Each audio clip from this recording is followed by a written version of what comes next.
from Northern Parkway to Outer Northern Expressway, Onyx, as Professor Wale Soyinka Highway.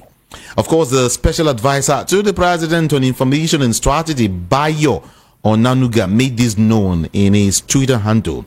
All right. Onanuga stated that the decision was in recognition of Professor Wale Soyinka's contribution to African literature and being the first African to win, the Nobel Literature Prize. I am saying this because, recently, Oga has been in the news. There's been these basketballs recently. Recall that Wale Soyinka spoke against Peter Obi recently, and of course against Obedience and a couple of persons, all right, insisting that Peter Obi can never be president of Nigeria, and that he's trying to bring about ethnic divides and all of that. And here, some persons also said that it is because he is the one who is playing to the gallery. I mean, he is always cheering the president, even if the president is not doing anything as regards current Nigerian economy. But then what can we say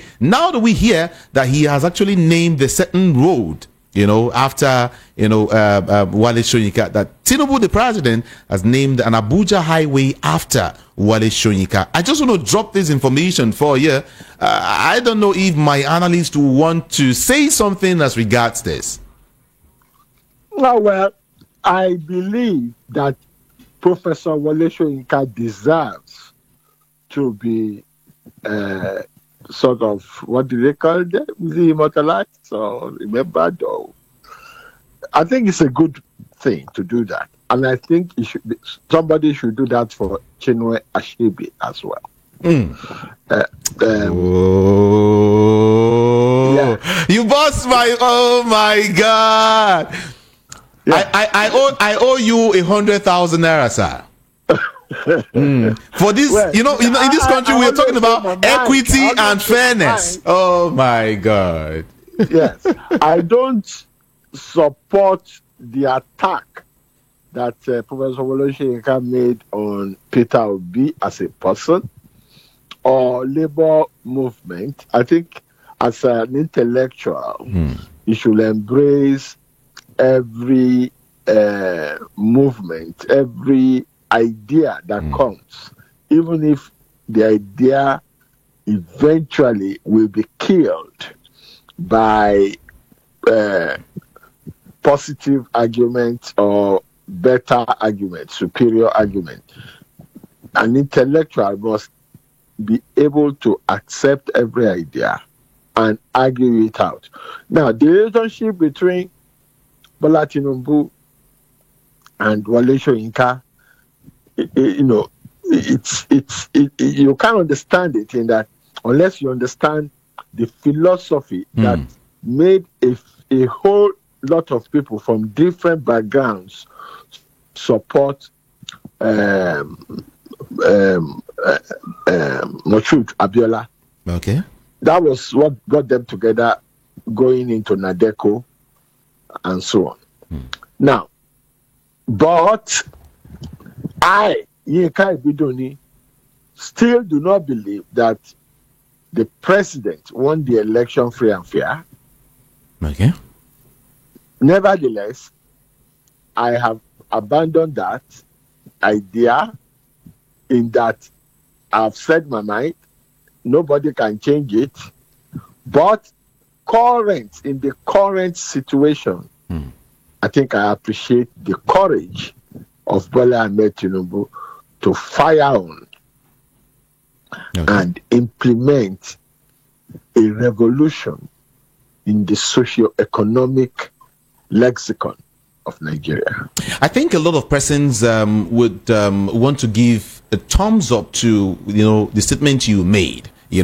Because I earlier said, for those just joining us, that the President Bola Tinubu has actually named an Abuja highway after Wale Soyinka, and in turn, you said, in response, you said that it's a good one, but then he should also do the needful as regards Chinua Achebe. He should also name a road after Chinua Achebe, and I think for some Nigerians, it's just the perfect one you had this morning, really.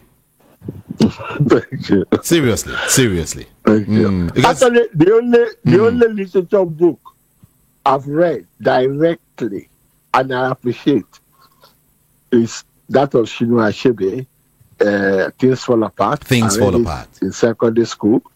And I also met him in London when President Olusegun Obasanjo, yet to be sworn in, came to London to Chatham House, and me and my wife were just getting into Chatham House when he was parking, and he was trying to get his wheelchair and so on and so on. So we spoke, and then we went into the lift together and so on and so forth. That was my close contact Wow. with Chinua Achebe. Now, still talk. And I've had Okay. close contact with Wole Soyinka as well. And the close contact I had with him was when he was invited to Ogun State by Senator Ibikule Amosun, whilst he was sort of fighting Gbenga Daniel. And he came in on the side of Senator Ibikule Amosun. And I was raising my hand, I was doing everything to try and talk, but some people, including Senator Ibikule Amosun, knows me very well, and somehow he didn't call me. I wanted to tell him, let me say it now in case he's listening, that he was being misled to come and sit on a table with Senator Ibikule Amosun at that time, because Senator Ibikule Amosun was just pursuing his own agenda, and I think he must have been inspired to come by Bola Ahmed Tinubu, because Senator Ibikule Amosun was in Bola Ahmed Tinubu's camp that time, trying to derail Gbenga Daniel. It's not that I'm saying Gbenga Daniel is a saint. Okay. Okay. Let's go on. Okay. Aside that, I want to see you are in Abeokuta right now, and so I want to bring something close to you. I mean, as the President Bola Ahmed Tinubu's administration or Tinubu's government clock 1 year, some residents of Ogun State have actually rated his administration's performance very, very low, saying that the last 1 year has been full of pains, in capital letter PAINS. You know, you recall all that happened during the president's inauguration, you know, or maybe subsidies gone. Yeah, you know, he declared that he declared an end to fuel subsidy, and in a few hours, just few hours, the price of petrol, you know, moved up from 185 naira to over 600 naira. And of course, the removal of fuel subsidy, you know, led to an increase in, you know, the prices of food and other essential commodities, the cost of transportation right now, among others, thereby bringing untold hardship, you know, upon Nigerians. You know, right now, a whole lot of persons in Ogun State also are scoring the president very, very low. And it begs the question, does it mean that the president or this current administration has not been able to do anything at all in the interest of Nigerians? Look, your praise may soon turn to something else for me now. Let me tell you, Bola Ahmed Tinubu, I said it on this platform before. If you are sleeping on a bed in a room and the roof is burning, and somebody has given you a sleeping tablet that made you to be snoring, but somehow, magically, somebody woke you up to your consciousness and you saw the roof burning. Of course, there are a few reactions. You may get into a panic and just started shouting and without thinking, trying to get out. You may even bang the wall, or go to a burglary-proof window. But if you are woken up and your consciousness is correct and your intellectual ability is still there, you will head for the door to get out of that burning situation. Okay. That's what Bola Ahmed Tinubu has done. And some people are banging the wall, trying to get out. Some people are going to burglary-proof window, which is iron, which will also get hot. And the door, which is not locked, is there. I wouldn't say more than that. No. I think if I were president, if I became president today, I wouldn't do anything different from what Bola Ahmed Tinubu is doing.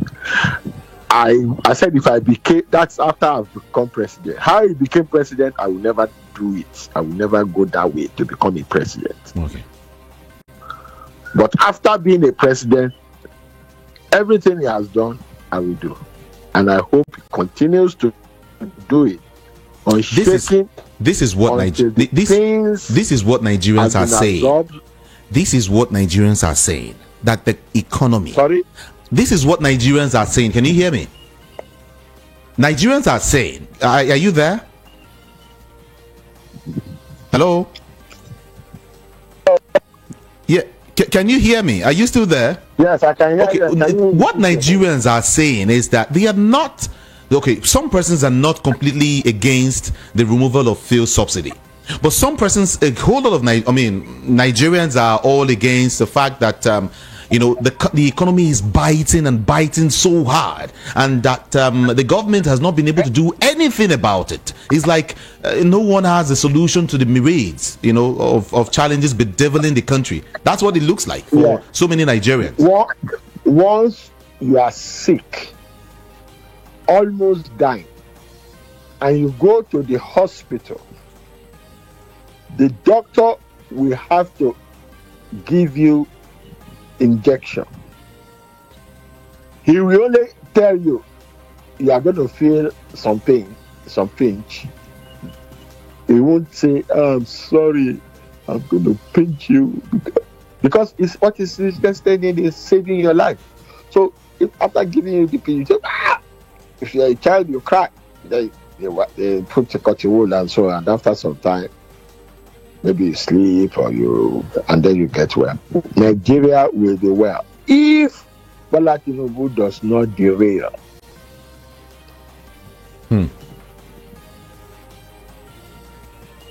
Hello? Nigeria will be well. For Nigerians, the president is derailing already. Going to feel the pain, and I've told you, in the recovery process, people are even going to die. People are going to get hungry. You need to calm down, look for the exit. If God will show you that exit, go through it. If God does not show you the exit, finish. In Palestine, 32,000 people have died. Why? Because they are looking for freedom. And they are going to get that freedom. But 32,000 people have died. They killed 1,200 to stir up the fight and to make the shout for the world to hear. Now the world has heard. They shouted, and the world is coming gradually to understand their plight. But 32,000 have died. They are still dying. So look at it. That's life. Life is about choices, and every choice has consequences. There is no way the federal government is going to pay 100,000 like they are saying. If they don't pay 3 significant figures, they are not going to call off the strike. I'm sure Bola Ahmed Tinubu may calm them down by reducing the largesse of the executive or something. He will come up with something. I think it's if he's. We will get to that. We'll get to that. Yeah. But then let's look at the main purpose of government. Let's not forget that the main purpose of government. Why do we have a government in place? A government that will not, or that cannot take care of that cannot secure the life of the people. All right, the two main purposes of government And for Nigerians, we're not seeing that at all. And that's what we're talking about. Of course, it's a process. Democracy is a process. But, Yes. I mean, when there is a roadmap, fine, this process is a good one. But for some Nigerians, it looks like there is no roadmap at all with this government. In fact, they will tell you, since Muhammadu Buhari took over in 2015 up until now, there is no roadmap. Nigerians can barely see, there's no headway. Look, there is insincerity in politics in Nigeria. Okay. And that's what's killing us, because we are not sincere. We don't face reality. When Goodluck Jonathan wanted to remove this subsidy, that was the best time to do it. But if they allowed him to do it, Jonathan's government will still be in power today. No, after it, yes, he has to go by law, yes. But PDP and those who embrace the progressive ideology, especially started by Obasanjo, will still be ruling. The APC deceived the Nigerians and made them to think that subsidy is a scam, it's not necessary, they are just chopping your money, and that thing did not happen. It happened during Obasanjo's time too, when they were trying to toll the roads so that they can repair it. They said, no, how can you toll? And then that same pothole that they wanted to fix killed the leader of the activists at that. I've forgotten his name. He died on the road accident because of that pothole. Now, we need to be sincere with ourselves. Government job is to look after the people. But as you said, there is a process. Part of the process is cutting the coat of governors to size. And I think, yes, the executive, the Senate, and so on, they do all kind of things, they embezzle and all that. I think the unions and all Nigerians should frown at that, and they should try and get them to come down, but not be asking for 400 and something thousand, and you think you don't pay electricity. In England, if you don't pay your bills, you will die of cold. Simple. The electricity people will come and cut off your electricity. They will come there and cut it off. Okay. For instance, I want to bring your attention to a document, that is before me now, stating what 30 governors spent in a period of 3 months. I'm talking about how this government has been able to. Let me not narrate to government. Let me leave it at the governors yet. Give them more money. No fewer than 30 state governments of the federation, or state governors of the federation, spent about 986.64 billion naira on recurrent expenditures, including refreshments, sitting allowances, traveling, utilities, and so on, in the first 3 months of 2024. Did you hear that?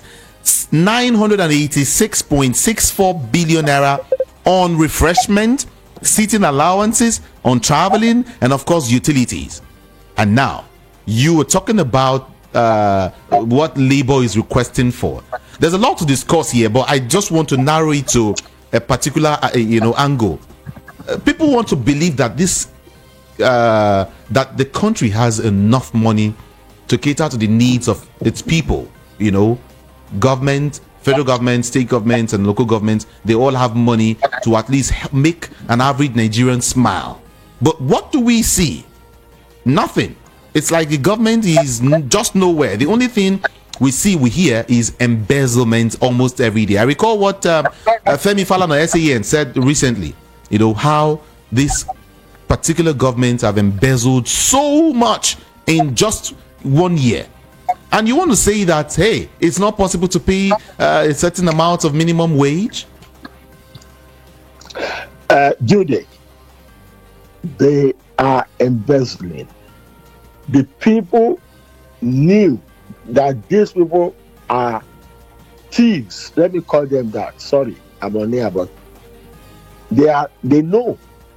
They made them president, they made them governors, and after they've made them, they are not doing anything to make them stop that privilege and stealing. And I mean, do you think all those money they spend it, they embezzle it? They don't spend billions upon entertainment and all. It's all rubbish. They're just filling the books because it's in their power to say, with this is how much we spent on this, how much we spent on this. Some of the contracts are 10 times inflated. Okay. And you, the citizen, you have the right to call them to. That's what NLC should be steering the people to do, so that when they save and block all these leakages, there will be enough money to fund the hospitals, to buy drugs, to fund the schools, so that you don't have to send your child to some fantastic private college that has no field at all, a private college charging about 200 and something thousand a term and has no compound at all for the children to recreate or practice other things apart from academics. Look, we are being taken for a ride in this country because we decide to allow charlatans, people who are not thinking, to rule over us. The people must revolt, but not by saying, the senator is earning 3 million a month, so we workers, we want to earn 1 million. Where is it going to come? The senator will say, okay, you want to earn 1 million, now I embezzle 10 million. No, change it from the root. If you have a problem, you don't say, I have a headache. You just go and be taking paracetamol. You got to go to the doctors, let them find out why that headache is there. Mr. Yinka Ibidunni, yesterday I mentioned something. I mentioned something about restructuring. All of this agitation by Nigerians, or by labor, by everyone, don't you think the best way to go is actually restructuring of the nation? Yes, but the people who are going to restructure it knows that it's not going to favor them. So you got to force them. That's what the agitation should be. You got to, in a peaceful way, you disrupt the assembly, both on the state and federal level. You don't fear gun.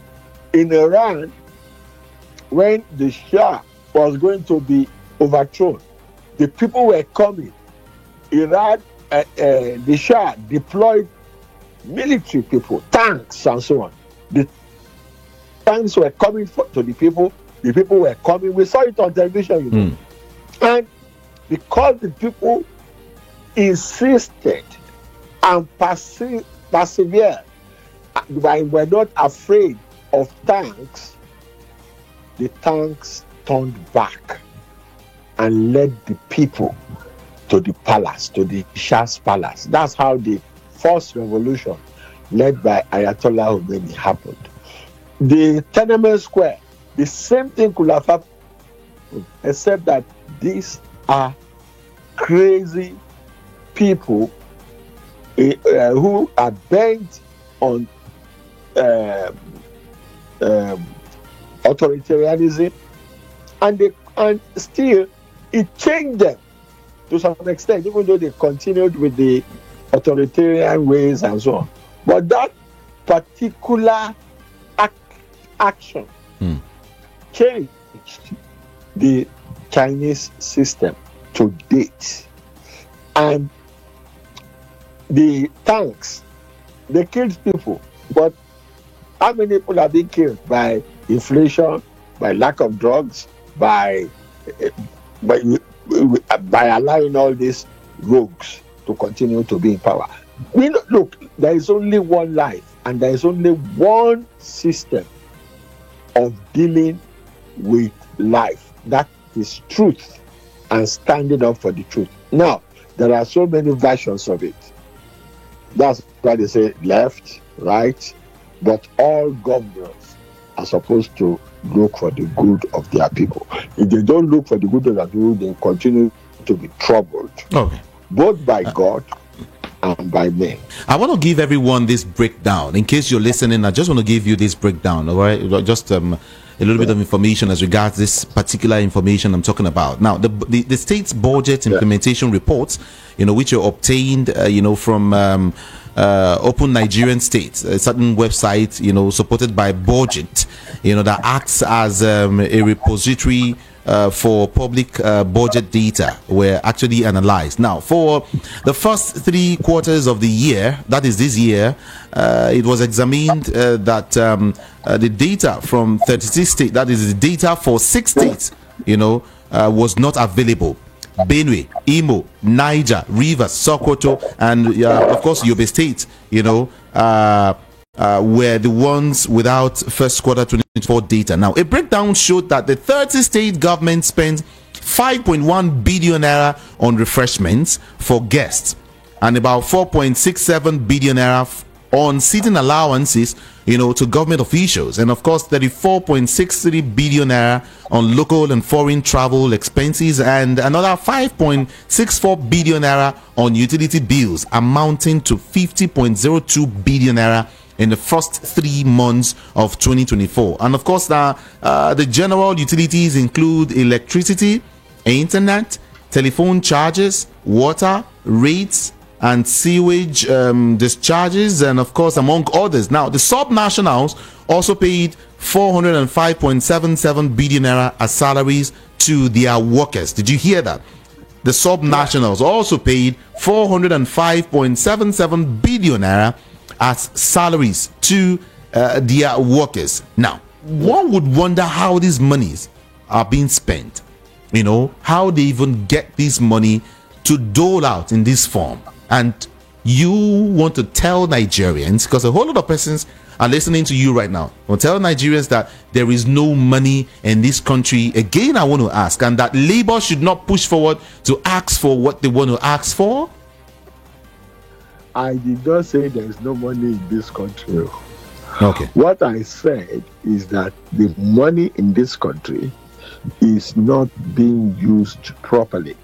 If you go to the tap with a basket, the type they use in the market to carry melon and all that, and apple, you go there and you open the tap. The water is coming out of the tap, but as soon as it gets to the basket, it goes out. You can't gather it. That's what's going on in Nigeria, and the people have the power to stop it, to say, hey, we don't want this bucket, we want a proper bucket. Okay. And even to get the water out of the bucket after collecting it, we want proper usage of the water you are going to get out of that bucket. But when it comes to election, you see the area boys take over and say, nobody that is not going to vote for so should come out, we'll kill him. You see an Oba sitting with a crown supposed to be given to him by the ancestors and the spirits, saying that if you are going to vote for some people, we are going to throw you down the Kata Bridge. That's already a sick nation, a sick community. And if you allow such things to carry on, you are putting water leaking in the basket, and it will never gather water. We've seen flashes of good governors. Flashes, I didn't say they are perfect. Raji Fashola, sorry. One of the people, when we were young, I was already in upper class, when he was in secondary school. So, I was a big brother in the same area, Jalopon close.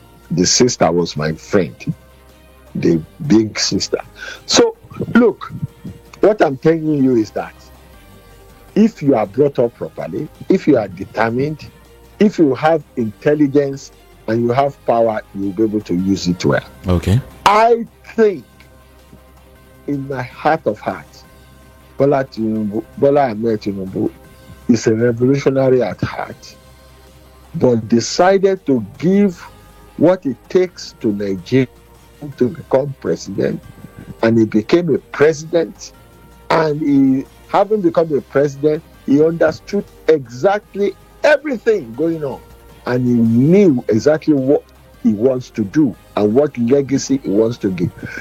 There will be pain.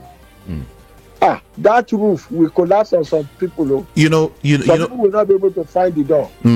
Some persons some will find the door. All right. Some persons are actually tracing all of these brouhaha in this country. Some persons are tracing it to the judiciary. Some persons are tracing the issues bedeviling in the nation to our judiciary. Just like yesterday or Monday, some persons I brought someone here who was actually saying that it was putting side by side the level of corruption in Nigeria at judiciary now to that of America as regards what is happening to the current president and of course Donald Trump. But aside that, let's come back home. I am saying that some persons are actually tracing all of these issues to our judiciary. Also, Goodluck Jonathan, I recall yesterday while he was actually underscoring the need for judicial integrity, he said that politicians will stop approaching courts as soon as they realize that judges will not declare losers as winners after elections. Did you hear that? The politicians will stop approaching the court as soon as they realize that judges will not declare losers as winners after election. Don't you think so? But the judges want to become billionaires, and there are people who have billions to give to people. There are people who have luxury houses in England, in Canada, in America, to give to the person that can declare them winner, even though they are losers. You see, greed is a human attribute, and only you can say, I am not going to be greedy. You cannot say we are not going to be greedy. That's a lie. Anybody that comes together and say we are not going to be, it's a lie. But if you say I am not going to be greedy, and then let every individual say I, and then you form a critical mass, then you can save the country. Even in Russia, it is rumored that Putin is the richest man in the world. Do you know that? And we've seen a lot of his cronies, billionaires all over the world. They are seizing their assets and trying to enforce them to spend the money for Ukraine. There is corruption everywhere, but you got to stand up. You got to be intelligent enough to curb it, to stand up, not be asking for 4 million, 1 million naira. If they give you 1 million naira, the rent will go up by another 1 million. All those money they give you will fizzle out, and we will come like Argentina or Zimbabwe. Even Argentina is getting out of it now because they found a president that is ready to take the bull by the horn. While Jonathan was speaking, he stressed that fair elections, would significantly decrease the number of court cases. He said a substantial portion of politicians resorted to litigation due to perceived electoral injustice, estimating that about 50% of court cases stem from feelings of being cheated, by the electoral system.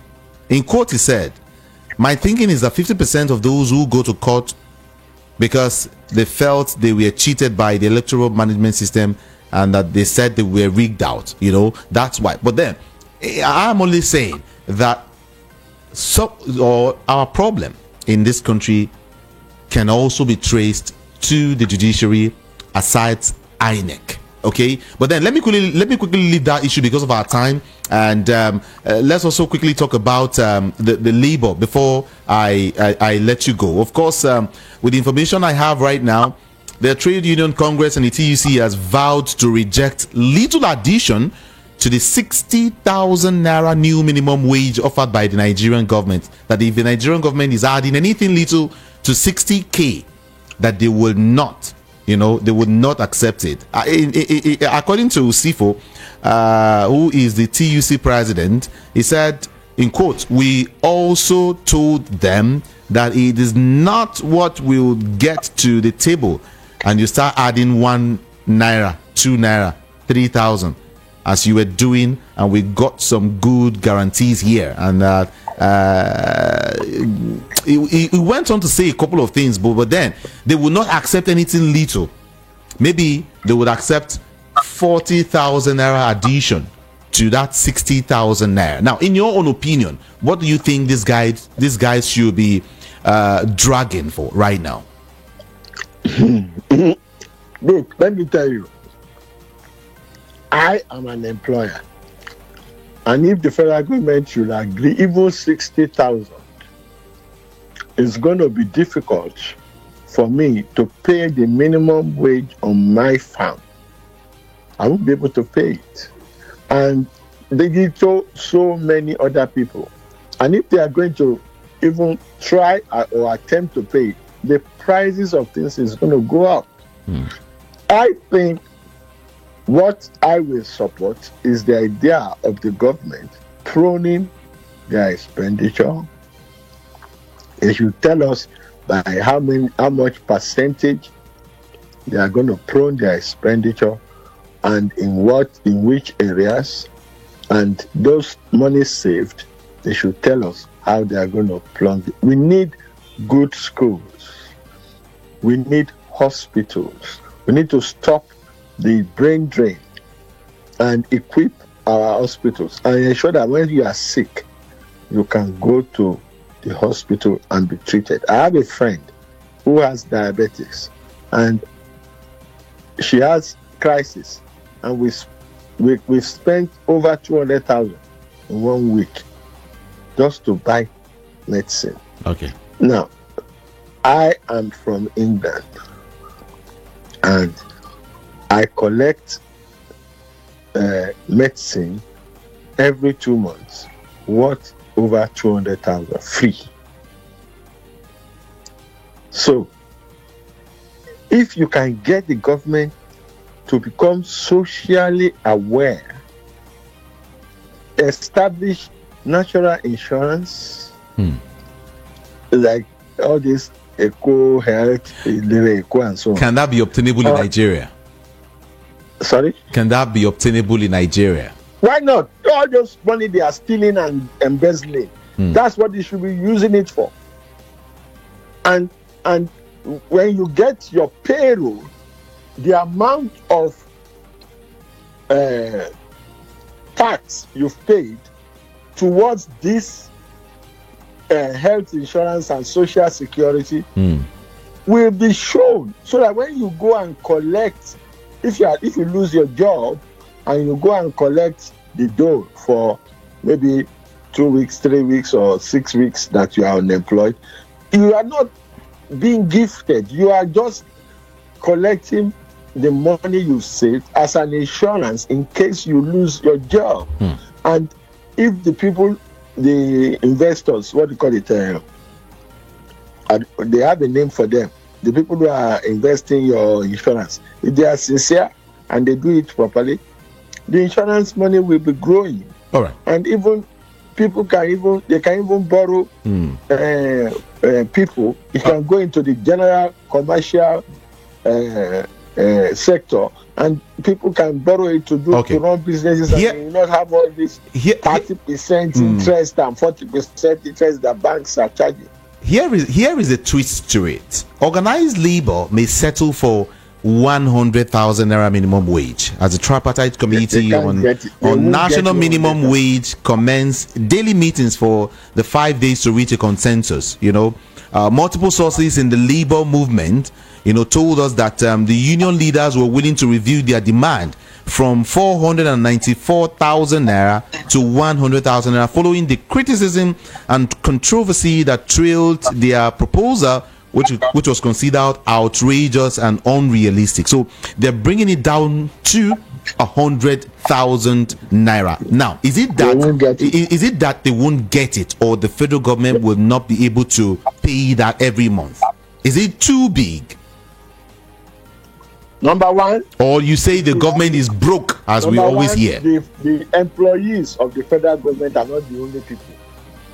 They are about just 3% or 4% of the working people of Nigeria.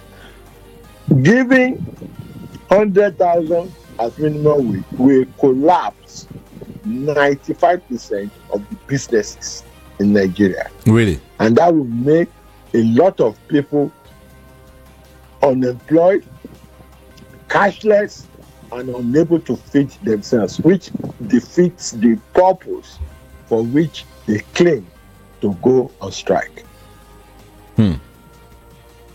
Well, in a statement, by his media aide, Barau Ibrahim, on Saturday, the Minister of Information and National Orientation, Muhammad Idris, said that the proposed minimum wage will result in an annual expenditure of about 9.5 trillion naira, a burden he described as untenable for the nation's finances.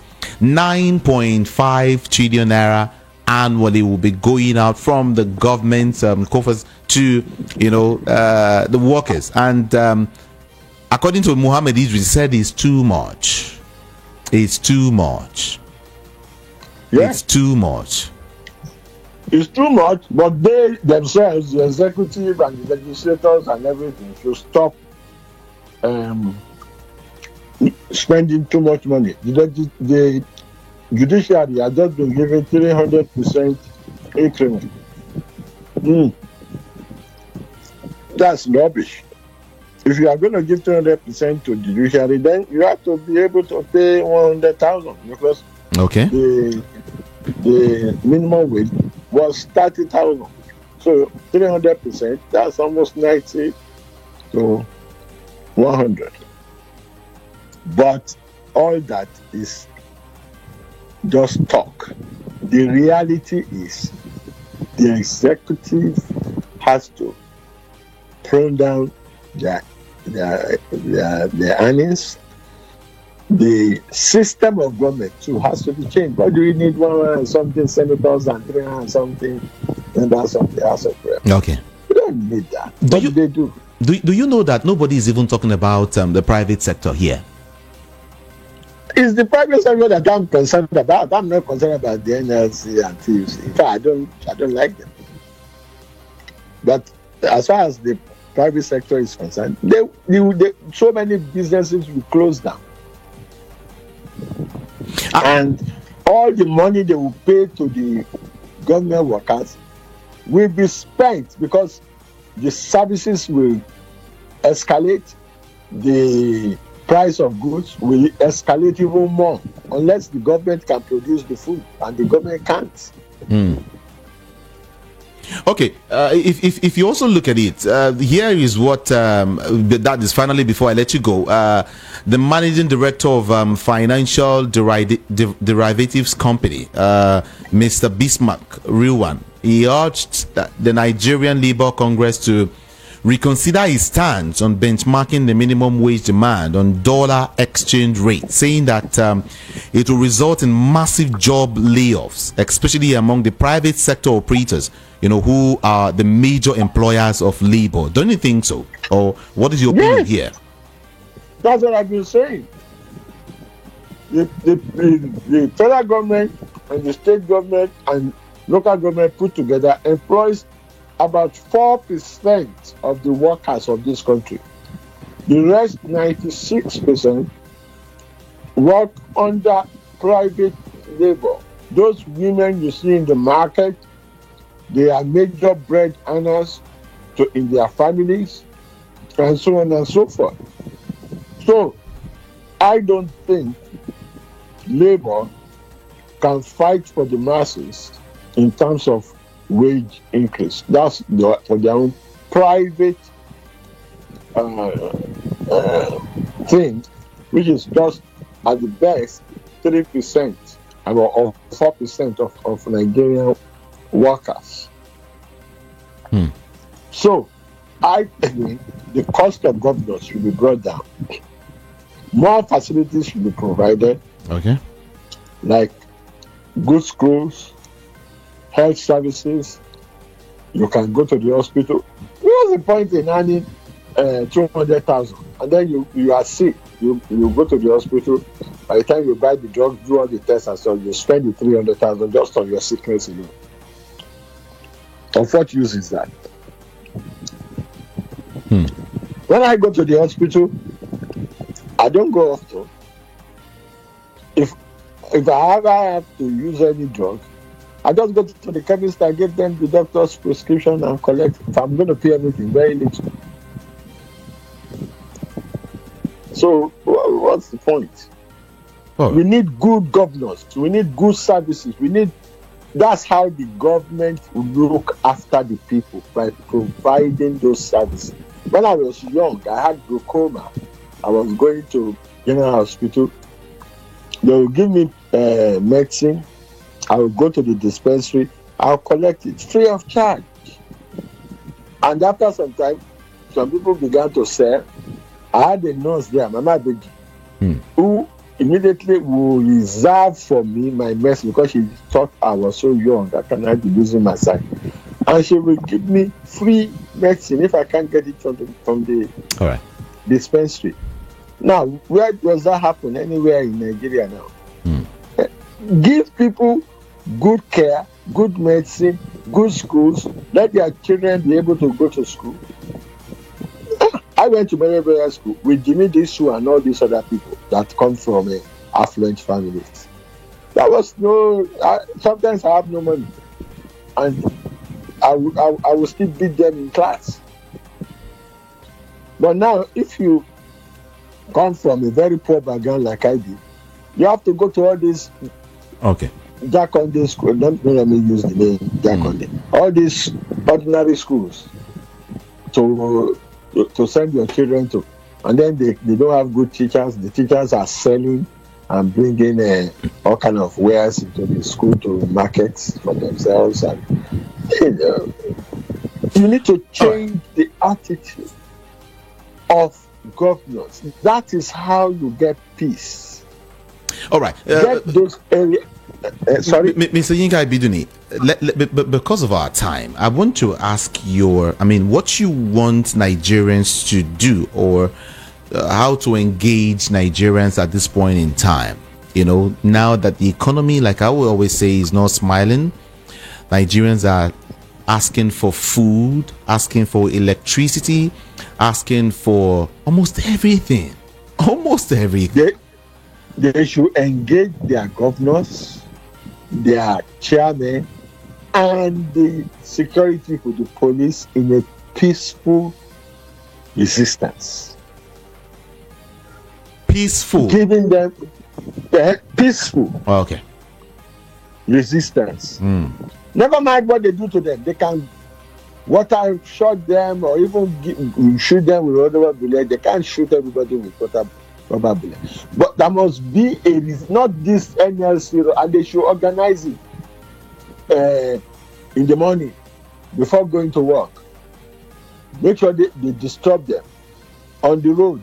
Sit on the high road before the sun heats it up.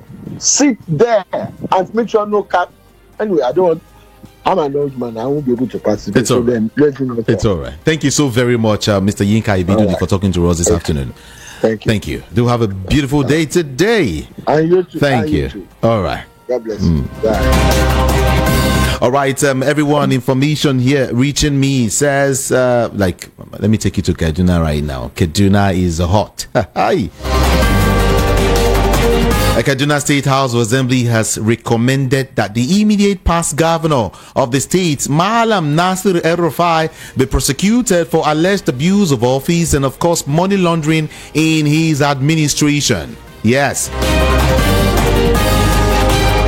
Well, actually, this was following the investigation of the ad hoc committee set up by the House, led by Henry Zakaria. And according to the report submitted by Zakaria on Wednesday today, most of the loans obtained under El-Rufai's administration were not used for their intended purpose, and in some cases, due process was not followed in securing the loans.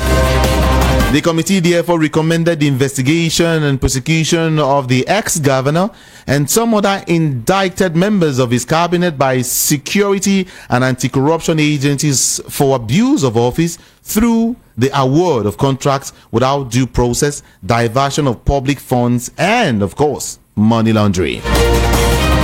That is what is happening in Kaduna State right now. And somebody will say, hey, power has changed hands.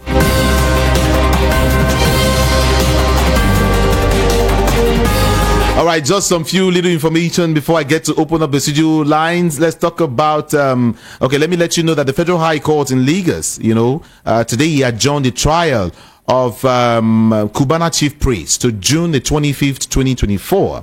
He is actually facing 3 counts of alleged abuse of the Naira notes. Okay, so you should know. And aside that, we also hear that the latest ranking, university ranking in 2025, have been released, featuring over 1,500 universities across 105 higher education system. And then Nigerian universities are missing in this list. 1,000 global universities ranking. Nigerian universities are missing.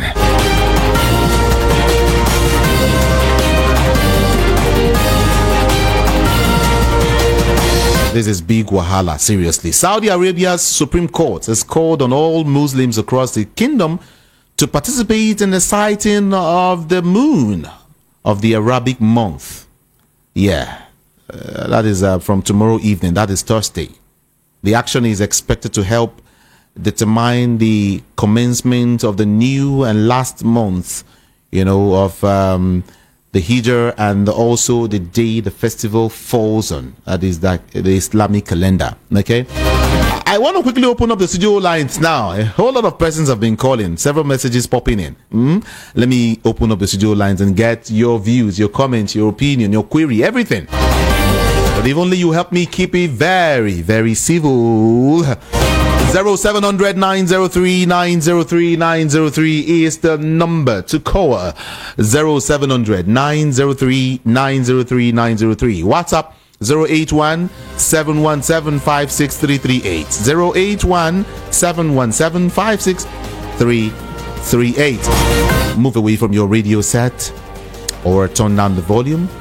60 seconds for everyone as usual. Just go straight up and hit the point.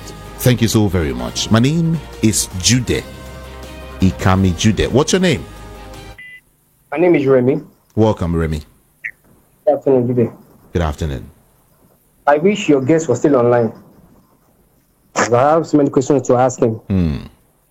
And he said if he were to be the president, he would have done the same thing Tinubu is doing. And these are my questions to him, which I thought you would have asked him when he said that. Was he going to, or would he have assigned 90 billion naira for Hajj? I thought you should have probably asked him those questions, because he said that emphatically that he would have done the same thing as Tinubu. Maybe he said that just to give Tinubu a leeway. Would he have allowed 15 billion naira to be spent on car parks for lawmakers? Would he have allowed 5 billion naira apportioned for yacht? Would he have apportioned 1.5 billion naira for his wife's cars? He also mentioned the issue of corruption in the system, right? You said what? I said, remember, he also mentioned the issue of corruption in the system. He the said embezzlement. He said that he would have done the same thing as Tinubu, so I'm using that. Not that. Oh, I understand now. I understand what you're saying. So, because everything Tinubu did brought us to where we are. Subsidy removal of a thing, number one. Only for them to introduce the same subsidy back Suppose, okay, they knew they were going to. They did not introduce subsidy. Okay, you don't They know did not reintroduce subsidy. Okay, you believe subsidy is not. No. Hold on, sorry. You said. You believe subsidy is gone? The president said that subsidy is gone. And if I may ask he hasn't come back to say that subsidy is back. Let's get that one. He hasn't come back to say. How about the figures out there? How about the claims out there? Now you're talking.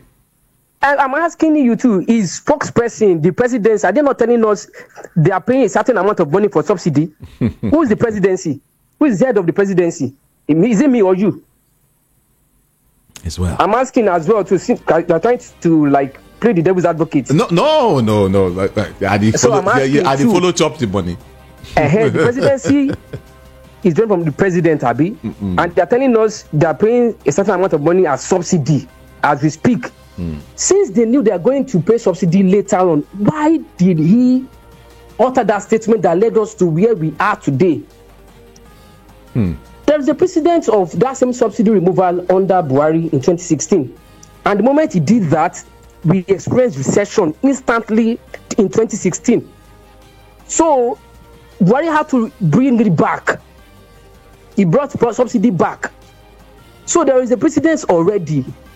As a good administration, shouldn't they have learned from that mistake from the same party, because it's still the same party.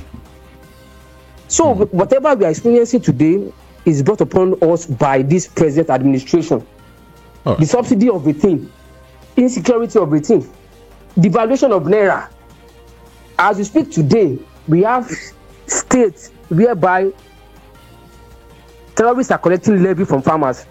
They don't see that as sabotage, but they are seeing what NLC did in just a day, whereby the national grid that usually collapsed on its own before was shut down just for a day. They are seeing that as a sabotage, economic sabotage, a security threat. But they don't see places whereby people are being levied by terrorists before they can go to their farms. Barely a week ago, people were killed in Borno State, and they were told not to go back to that community, else they'll be killed. ISWAP did that openly. They didn't hide it. They never told us that was a security threat. They are doing nothing about that. But here they are telling us what NLC did in just a day is economic sabotage. And once they've said it, the Hallelujah boys are always out there, both on radio and online, to spew the same thing, just to force the narrative down our throat. Which one is more sabotaging than what they're allowing to happen under them? Is Nigeria the biggest country in the world? The answer is no. So they have no reason not to tell us, they have no excuse not to secure this country as big or small as it is. Look at what happened in Russia a few months ago. Within a few minutes, those guys were caught. But here in Nigeria, you get to hear different excuses being given by the Hallelujah boys, making excuses for them.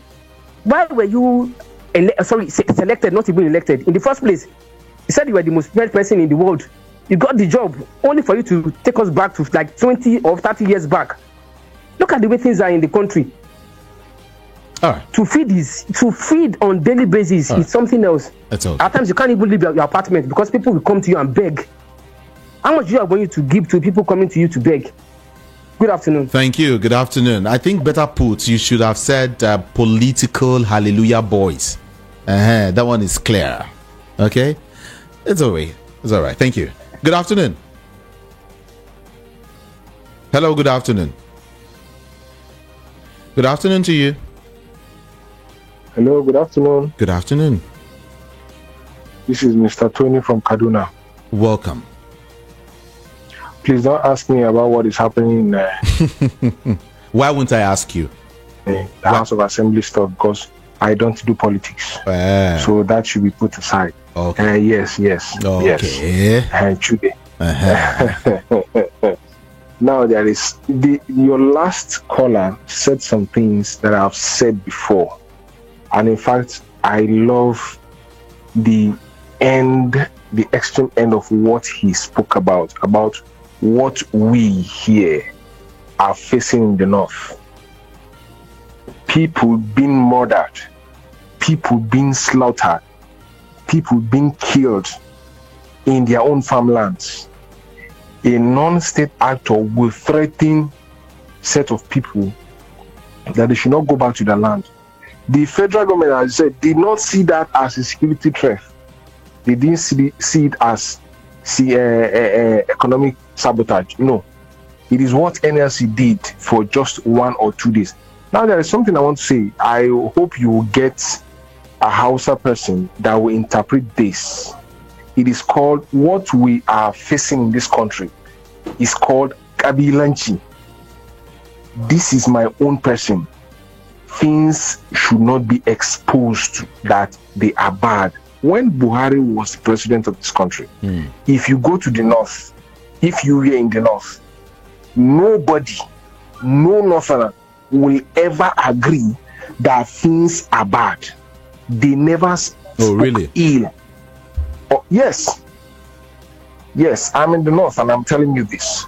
Nobody ever spoke ill of what or of how bad his administration was. In fact, the general saying here in the north is things will go bad before it becomes good. Are you with me? Now, look at what your analyst just said, because he's from the south, from Ogun State to be precise. Look at the way he is romancing, coloring, and trying to defend what this government is doing.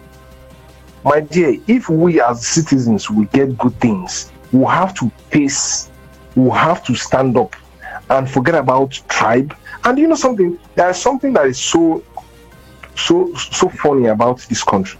In Nigeria, when you want to do anything, they will ask you your state of origin, your local government, blah, blah, blah. But if you are stepping outside this country, in fact, you're in airport, nobody asks you of your state or your local government.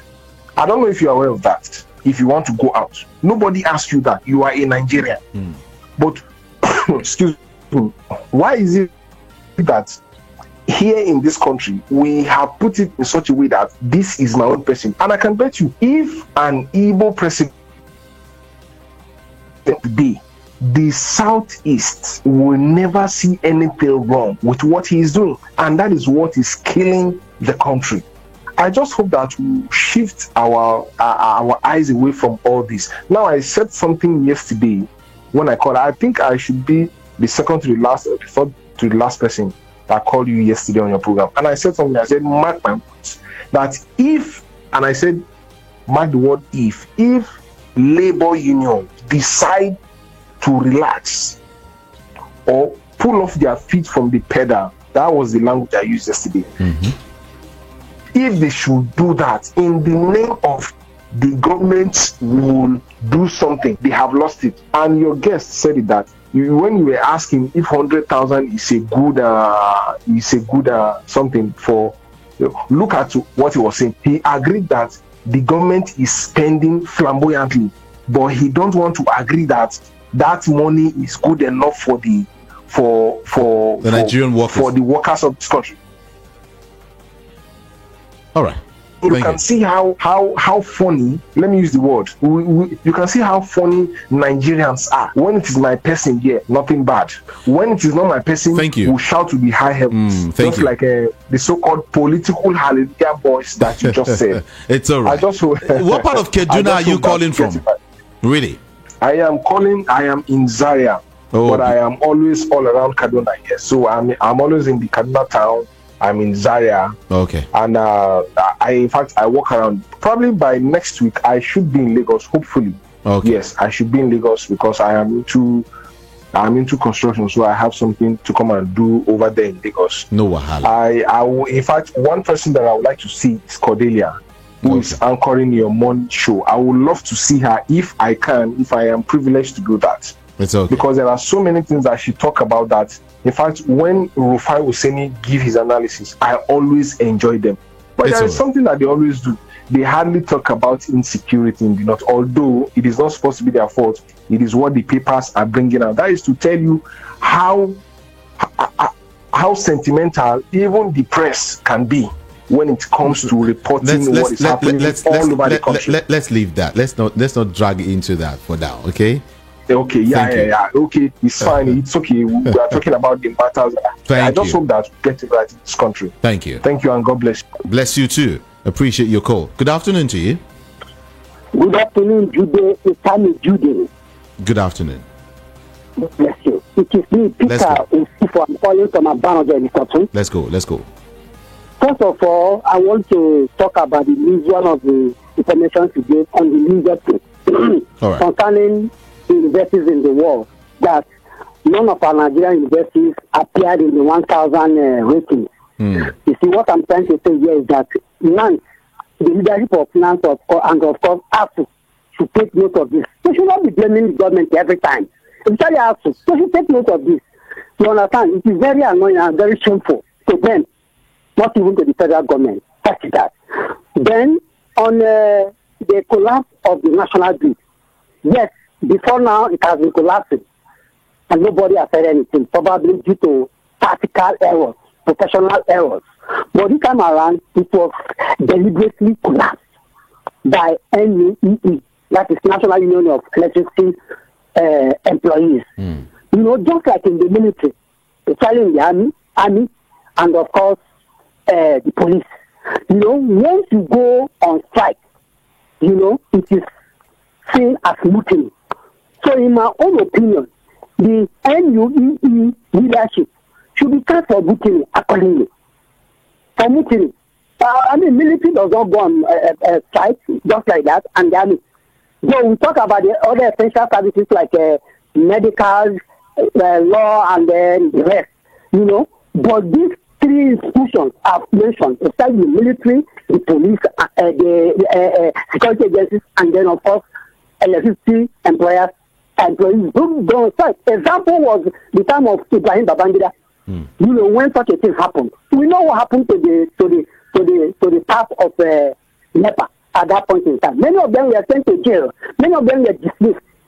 That is that. Then concerning the minimum wage, for God's sake, I listened to your guest, and he spoke very well. That in fact, he spoke from organized private sector.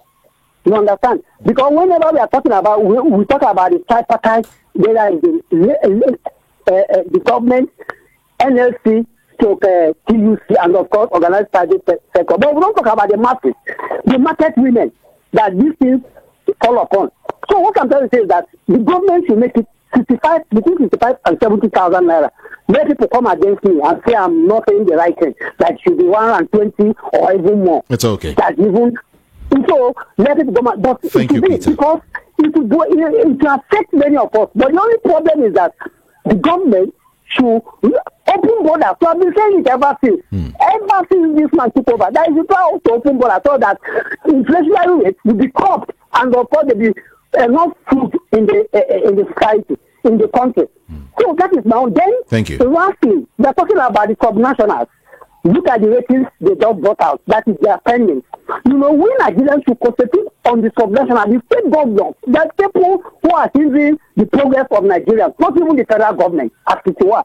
You understand? So they are, you know, using the federal government as a shield to lift the economy. That is the governors and the rest, the commissioners, and then we talk about the independence of the local government, and of course judiciary in the state, and then the legislature. We should talk about their independence, so that these state governors will stop pocketing them and using our money unnecessarily. So that is my solution for now. Thank you very much. Thank you so much, Peter, for calling. Appreciate your call. All right. Okay. You know what I would do now? Let me also give his as regards what that was it the first person who called, what's his name again, from Yaba? Yeah, he said something about what do we call that? Okay, ranching. Okay, there's an information concerning ranching here that we hear that the Nigerian Senate has actually passed a bill to establish the National Animal Husbandry and Ranches Commission after a heated debate today. So after a heated debate, the Senate has passed a bill to establish the National Animal Husbandry and Ranches Commission. Yes. Well, I hope we just hope he does the needful. I mean, he's able to address all of these farmer headers. But then the information is that the Senate has passed a bill to control or regulate cattle rearing ranching business in Nigeria. Good afternoon to you. Hello, good afternoon. Good afternoon. Good afternoon. Hello, Ikane. Good afternoon. Good afternoon. Mr. Ben from Labour. Welcome, Mr. Ben. I guess you didn't speak well. Speak well. You say We can add the house with 15 billion. The house 15 billion. We will get people that go for 3 billion. The agreement 90 billion. You will buy SUV for 469 lawmakers, 160 million for lawmakers, the junior lawmakers, 400 million for Land Cruiser for Senate. You will lavish money like this. You will sponsor 1,400 people to for COP this thing at Dubai. You will be lavishing money like this. How this is the Mr. President has been doing. He will not fight corruption. If you know why we are suffering, it's because Mr. President failed to fight corruption. All the people that stole money. If Mr. President has captured all of them and start recovering all the money, they're waiting in the money. You are the president, you are the commander-in-chief of the armed forces. That is the reason why we are suffering. Although he knows that they are criminals, they looted this nation, they stole all our funds. They were with Buhari, they received Buhari and they stole. What is supposed to be to capture all of them, recover the whole billions of dollars. If you carry all of them, hand them over to you, DSS know what to do to them. All of them will. If you require your own, you go. If you require your own, you go. If how their lawyer comes to where they are giving you what you want. That was what Buhari did. When he took over from Jonathan, he captured everybody. He said, give me money and go. I'm not interested in punishing you. And anybody that don't want to go. Anybody that don't want to go. So the Sunday too, he was stubborn saying he was printing the document that he will not return the money. What happened to him? At the end, they jailed him. So concerning this ranching you are talking about, when we go to the they not tell us the details. So that if it means that the cattle Fulani herdsmen, they will not be moving up and down with their cattle. I support that to be very good. It's okay. That ranching is good, even if it's the federal government that will sponsor it. It is good. Let us know that they will not use it to import terrorists, others Fulani, killer herdsmen from all over Africa countries and bring them to Nigeria to be killing people. Even in Enugu, in Anambra, they are killing people. They are burning houses. So when we see them now, we know that it's terrorists. They handle them as terrorists, not cattle, because there are few ranches for them. And the Senate have passed the law that they will not move up and down with their cattle. They will stay one place. Thank you so much. Thank you so very much, Ben, for that one. Thank you. Good afternoon to you. Hello. Good afternoon. The noise? No. You would move away from your radio set or turn down the volume, then you call me back. That's how we roll. Okay? Sorry about that. Good afternoon. Hello, good afternoon. No. Good afternoon. Good afternoon. My name is Abatunde. Welcome. Yeah, quick one, please. I don't want it to be as if I interrupt your show. Is it what we're discussing? No, sir. What is it about? I just want to make a complaint about my health. Okay, no, hold on. You hold on with that. Please. Okay? Thank you. Good afternoon to you. Hello. Good afternoon. Good afternoon, Julian. All right. I want to speak according to what your guests talk in the terms of minimum wage. Because if you are talking about minimum wage to the workers, we are leaving the masses that are not under government parastatals. We are leaving them behind. You saw me? We are talking about how Nigeria will breathe, not only the workers that are working under government. What they're supposed to do is not to declare state of emergency and insecurity in the north to tackle this so that the farmers will come back to their farms. The first things, then how to make sure that refineries are working so that they bring down the price of petroleum products. Are they not thinking the way positive to Nigeria? They are not thinking backward. That is the problem of Nigeria. That insecurity in the north and that removal of subsidy, that's the problem of what Nigeria is passing through, and they are not thinking or talking how to tackle it. Eh? That will continue. If this thing Nigeria we are talking about, if food insecurity and hunger can never stop in Nigeria until when these two factors are tackled. If not, we are just beating around the bush. And two, the second one I want to ask, this minimum wage that they are talking about, what are people that are taking 1 million naira, 2 million naira in a month? Do they carry the same head? God bless you. God bless you too. Thank you so very much for calling. Appreciate your call. Good afternoon to you. Hello, good afternoon. All right, let me see if I can quickly touch on some messages quickly. Right now, we're not talking about Wike. Let's leave Wike on first for now. Wike is not just in the mix for me this afternoon. Okay. I am disappointed with what is it you call it? APC doesn't have plans for Nigerians despite removing fuel subsidy. The president is still borrowing heavily. Where is the infrastructure and stable electricity supply that they promised? Well, many Nigerians didn't expect anything from NLC and TUC. They are toothless bulldogs. They failed to make the right demands and only focused on minimum wage. The key issues are exchange rate 1, cost of PMS 2, cost of duty, and cost of electricity, not just minimum wage.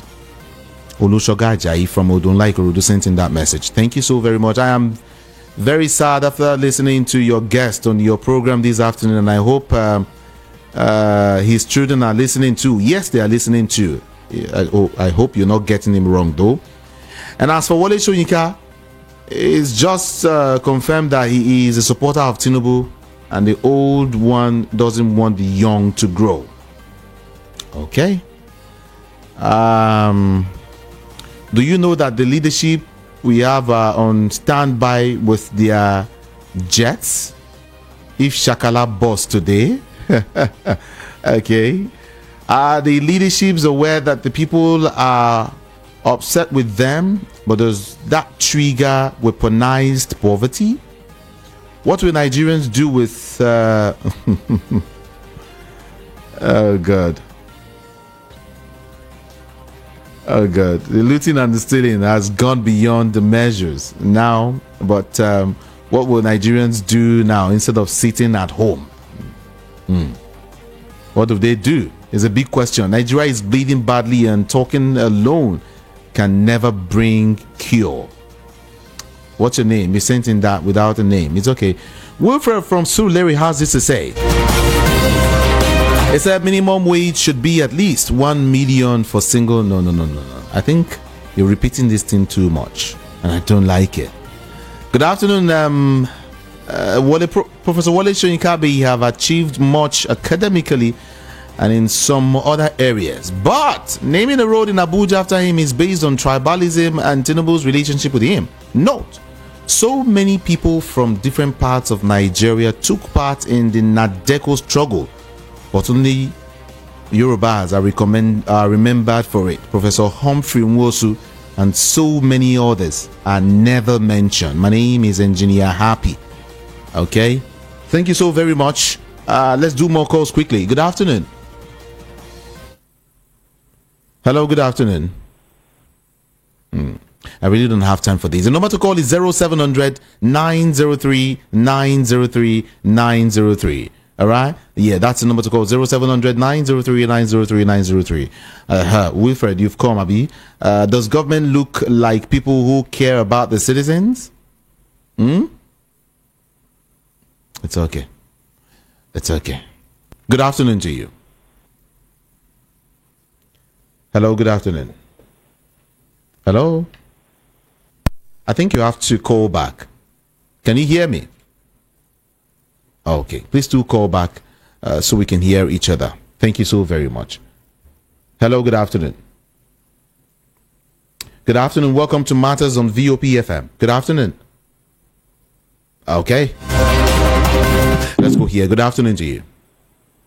Good afternoon. This is Solomon. Good afternoon. Okay, good afternoon. All right.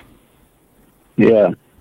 I was listening to your guest and I stepped back. I felt the pain in my vein. This is very wrong. He was talking about how the government, Tinubu government were doing right. But he forgot that now, after mentioning subsidies, a lot of things happened. Including, that was the day I was doing my daughter's naming. A lot of things happened which people cannot go home. We are surprised. I was listening to reading some news recently how 30 governors spent 948 billion naira on refreshment.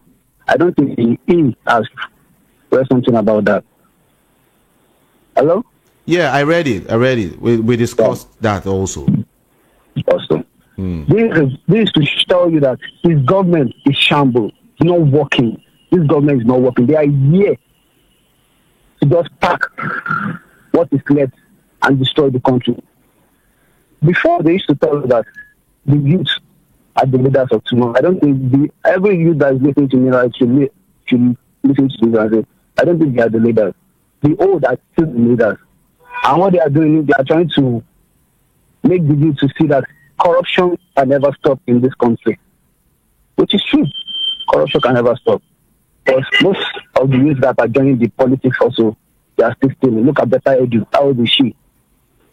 Look at how much she was able to steal. Recently, I was reading something about Billy Alaki, how he embezzles some money. This is the kind of life they have lived. This is the kind of foundation they believe for us. Just to embezzle. No love. The other day, I was reading something about Bayo Onomiga also. He was saying that he has no regret of inciting that tribal bigotry. It is very bad. They have come to divide us. A country that has been won for a very long time, and yet they have come to divide us. Well, I hope one day God will see, and I know God is working and is judging every one of them. All right. Yes. Thank you very much. Thank you so very much. Okay, let me check what my YouTube friends are saying.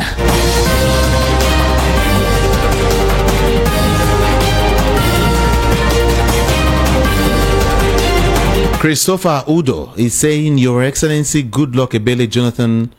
Will the judges listen? Yeah, as regards the issue of collecting bribes, right? It said, will the judges listen?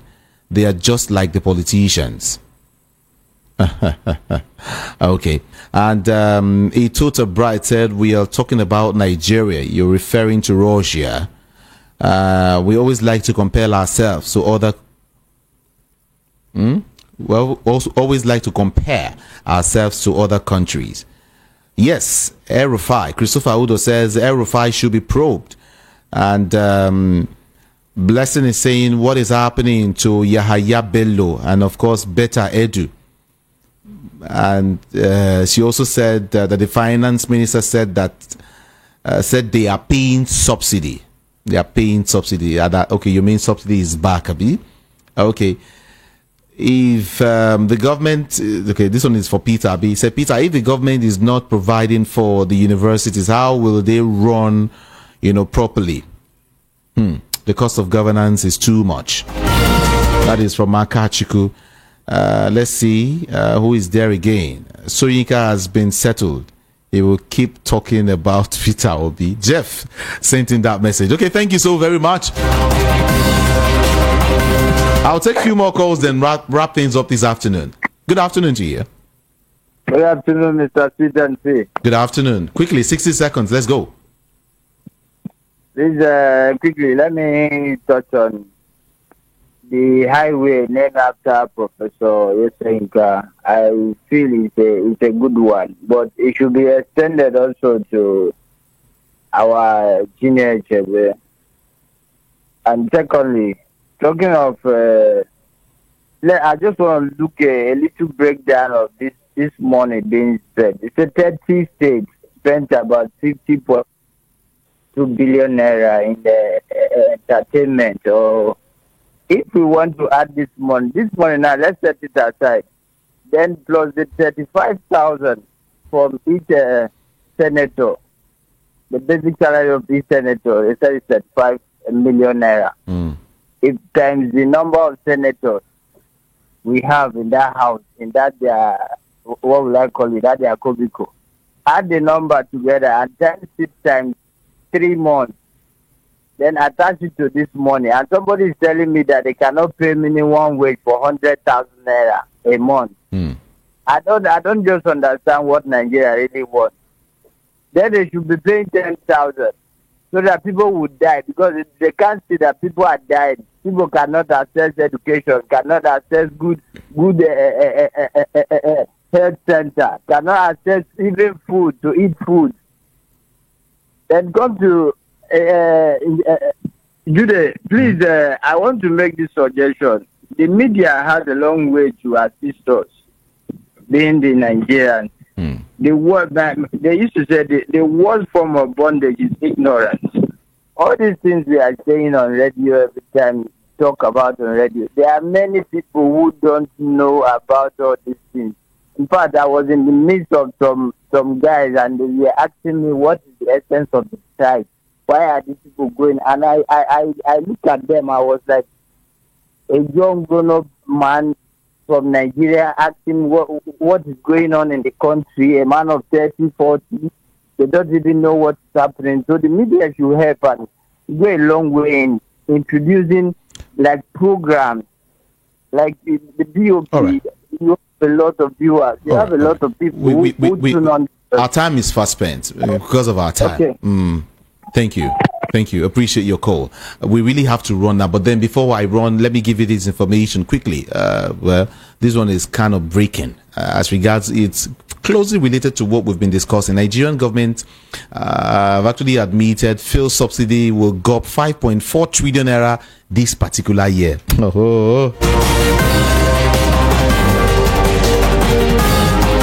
The Nigerian government has finally admitted that fuel subsidy will go up 5.4 trillion naira in 2024 after denial that it completely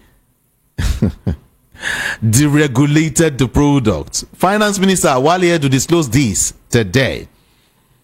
Just today.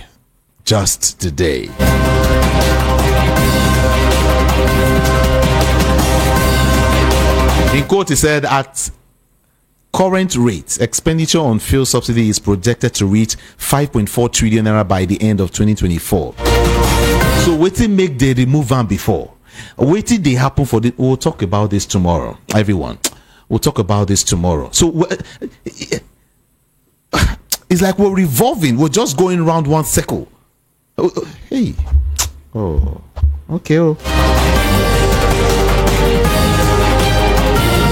And of course, more information here now. The Nigerian Labour Congress has disclosed or described the federal government's silence on the April 3rd electricity tariff hike as disappointing. Very disappointing that the federal government is not talking about it. Then straight up to Kano State quickly. A state high court 7 sitting at Miller Road has granted an order for substituted service on the national chairman of the All Progressives Congress APC, Umar Abdullahi Ganduje, and the alleged sale of government properties worth billions of naira. Kano Court has ordered a substituted service on Ganduje, his wife, and some other persons. Let me just give you that information. We will discuss more tomorrow by the special grace of God. A whole lot more to discuss tomorrow. Please join me, everyone, on the show tomorrow. Okay, let me quickly read this message. Please, there is no time that public and private sector area pays the same amount, although they checkmate each other. So what the man is saying is what I don't know. Please help me tell the man that called from Kaduna that this is making me 3 times. Let's leave that one first. Good afternoon, VOP. You see, these politicians, we don't need them at all. They are our real problem. With them still existing, Nigeria can never grow. I think they should scrap them all. KJL. Jude, fuel subsidy is back.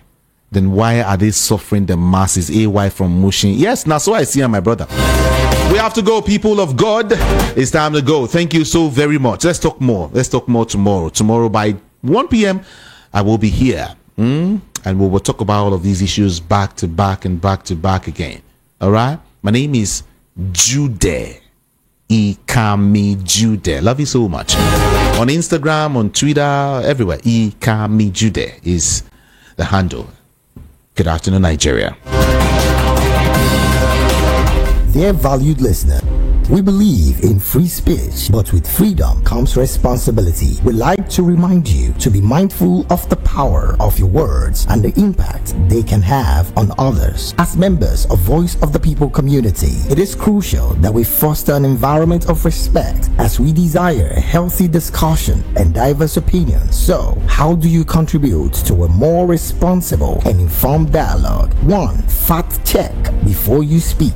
Take time to verify the information you intend to share. 2. Respectful language. Choose your words thoughtfully and avoid derogatory or offensive words. 3. Encourage a healthy debate.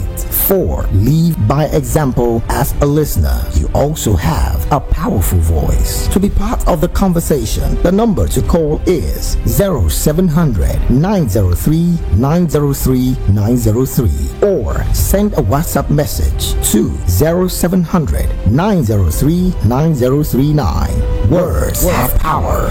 Use them wisely. 4, 3, 2, are you